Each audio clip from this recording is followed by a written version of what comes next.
Olá, me chamo Isabela Rocha Del Corsa e vim compartilhar a iniciação científica que realizei entre 2021 e 2022, sob a orientação da professora Laris Miele.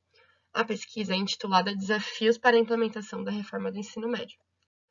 Nesse vídeo, apresento o contexto e objetivos da pesquisa, o referencial teórico utilizado, a metodologia de pesquisa adotada e, em seguida, os resultados e a conclusão.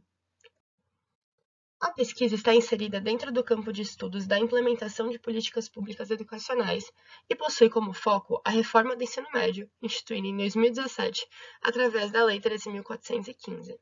É um tema de grande relevância, uma vez que traz mudanças estruturais na organização e no currículo da etapa do ensino médio, tornando-a um dos temas prioritários da agenda do CONSED, Conselho Nacional dos Secretários da Educação. Além disso, dada a recência da reforma e o período de pandemia que atravessou os últimos anos, ainda há uma escassez de produções acadêmicas que analisem, pela ótica da implementação das políticas públicas, os efeitos da reforma.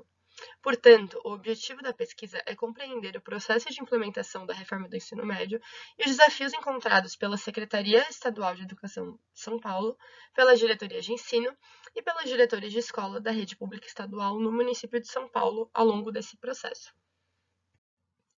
Para a consecução do objetivo de pesquisa e a apropriação adequada do tema, foi optada a construção de um referencial teórico a partir de duas dimensões: a implementação de políticas públicas e o atual contexto do ensino médio no Brasil, de modo a focar no conteúdo da reforma.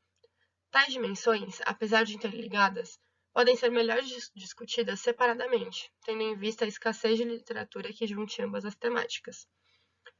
A literatura de implementação a situa enquanto uma fase do ciclo de políticas públicas, sendo, segundo Lota, o momento específico da materialização e concretização de políticas. Para Rio e Varone, essa fase possui uma grande dependência da ação de burocratas e dos instrumentos de ação estatal, visto que através deles a política se concretizará. Sendo assim, a pesquisa também se apoia nas contribuições de Lipsky sobre a burocracia de nível de rua, ou seja, o grupo de profissionais que possui um alto poder de redimensionamento da política pública no momento que a implementa.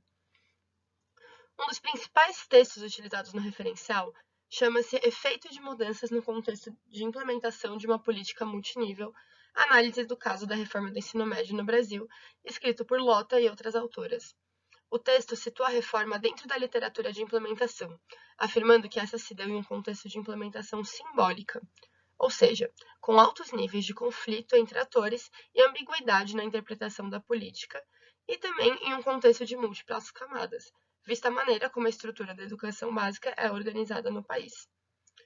Paralelamente, a literatura já escrita sobre a reforma, grande parte antes do calendário de implementação iniciar, reconhecem que o ensino médio ocupa uma posição crítica no debate da política educacional em nível nacional há muitas décadas, devido principalmente aos índices de evasão e o desempenho em avaliações.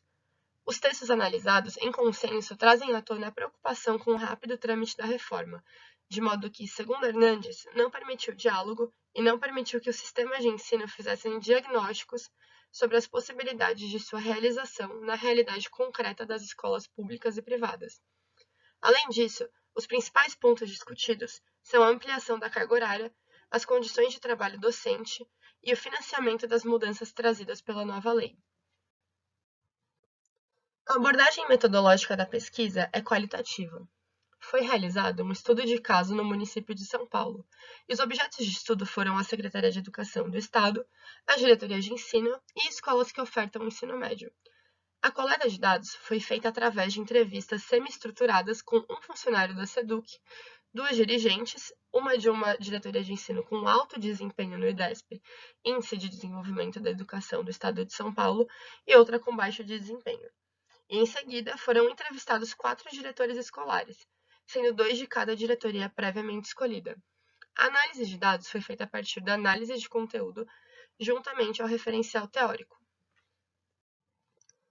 A seguir, apresento os principais resultados da pesquisa. Foram inseridos nos slides relatos dos entrevistados, de modo a trazer uma proximidade maior do espectador com a realidade analisada. A primeira semelhança que se destaca entre os relatos dos entrevistados foi a dificuldade de atribuição de aulas, de modo que muitos componentes curriculares demoraram a possuir ou permanecem sem um professor titular da matéria.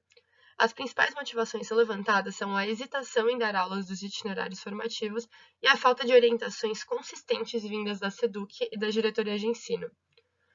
O segundo resultado é que o Programa Dinheiro Direto na Escola, o PDDE paulista, foi considerado em consenso um mecanismo que contribuiu para a implementação do novo ensino médio. Indo na contramão da expectativa da literatura produzida sobre a reforma, a iniciativa do governo do estado em destinar uma verba exclusiva para a implantação dos itinerários formativos e, junto a isso, de novos recursos didáticos, foi um fator que contribuiu para a implementação do novo ensino médio nas escolas do estado. O terceiro achado é que os entrevistados possuem percepções diferentes sobre os processos de formação para a implementação do novo ensino médio e em como isso reflete na discricionariedade dos professores. Por um lado, é um consenso que as formações aconteceram. Contudo, os diretores escolares relatam a baixa efetividade dessas, tendo em vista a quantidade de mudanças trazidas pelo novo ensino médio e o formato adotado para a realização das formações. Por fim, o quarto achado é que a expansão da carga horária trouxe à tona problemáticas estruturais do ensino médio. A preocupação foi trazida especialmente pelos diretores escolares, que relataram uma baixa adesão dos alunos ao período adicional, uma vez que um aumento de carga horária de aulas não é compatível com a realidade da maioria dos alunos da rede pública, que, por sua vez, trabalham ou realizam outros cursos quando não estão na escola. Além disso, uma diretora escolar também relatou dificuldades com a falta de funcionários para trabalhar no contraturno. A partir dos casos analisados, encontrou-se um cenário de implementação simbólica, o mesmo descrito por Lota em 2020, no qual os níveis de conflito e ambiguidade trouxeram dificuldades de implementação, especialmente na atribuição de aulas dos itinerários formativos. Foram identificadas também influências contextuais e da discricionariedade dos profissionais da educação na facilidade ou não das escolas implementarem as mudanças, embora não seja possível o estabelecimento de causalidade direta.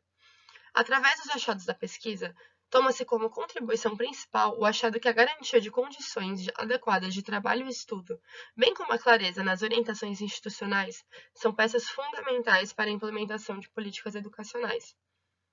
Por fim, é válido ressaltar que a obtenção e análise dos resultados se dão em um contexto de limitações territoriais e de amostragens. Portanto, não refletem o processo de implementação do novo ensino médio no Brasil inteiro.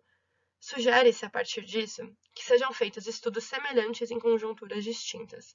Ademais, tendo em vista que a implementação da reforma ainda encontra-se em processo em todos os estados brasileiros, sugere-se a realização de acompanhamentos específicos e aprofundados sobre a relação entre as problemáticas estruturais do ensino médio e como as mudanças trazidas pela reforma contribuíram ou não para saná-los.